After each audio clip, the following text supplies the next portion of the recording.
Welcome back to the deep dive. Today, we're really plunging into some deep waters, looking at ancient sources on creation. That's right. Specifically, how living beings, and particularly Adam, actually came into existence. And here's, well, the really interesting part for you. Why the how of creation might have huge implications for something like free will. It really does. These texts, they offer some pretty fascinating perspectives on divine creation. Okay.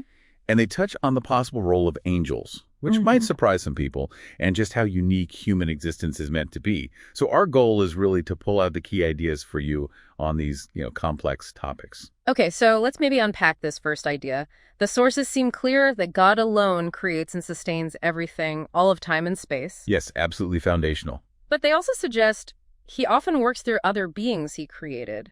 How does that work? It sounds a bit like a paradox. Well, it's less a paradox and more like delegation, maybe. Yeah.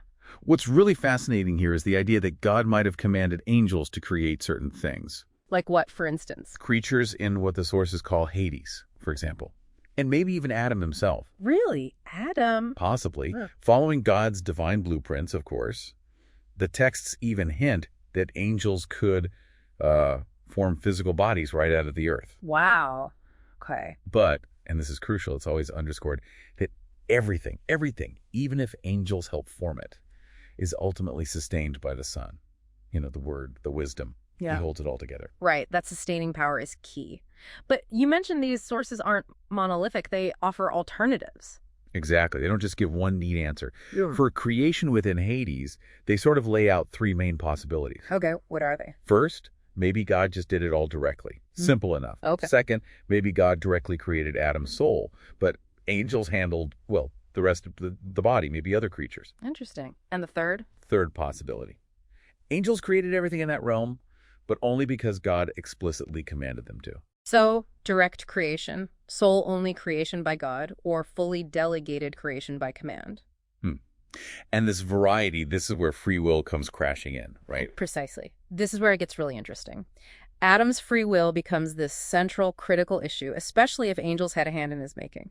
Okay, why? Why is his free will so absolutely vital according to these texts?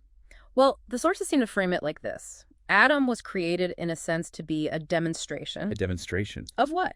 Of the truth of God's commandments, his love, his justice.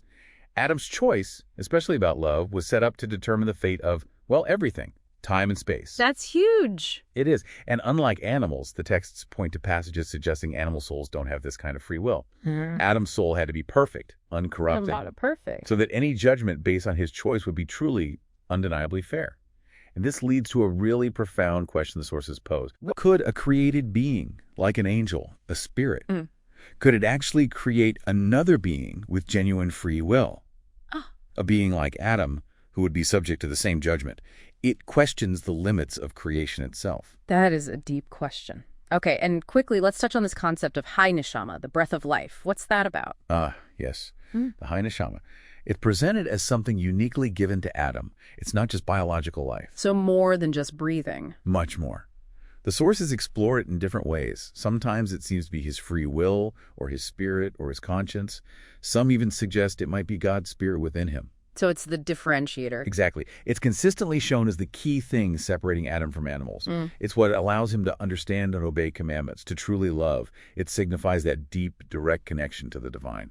Okay. So, wrapping this up for you listening, that's the big takeaway here. This dive shows creation isn't just a simple event. It's incredibly complex, layered with purpose. And the details, the how of creation, and especially the absolute necessity of Adam's pure, unblemished free will. These are central to understanding God's justice, his love, and maybe the whole point of existence. Right. The method really does seem to set the stage for destiny. It does. So here's something provocative for you to think about. You have this infinite God, right? A being so immense, he has to veil his presence from imperfect beings so they aren't just annihilated. Okay. Yet this same God places enormous importance on creating a being, Adam, whose free will is essential for validating divine truth itself. What might that tell you about the real value, the ultimate purpose of your choices in this grand cosmic story?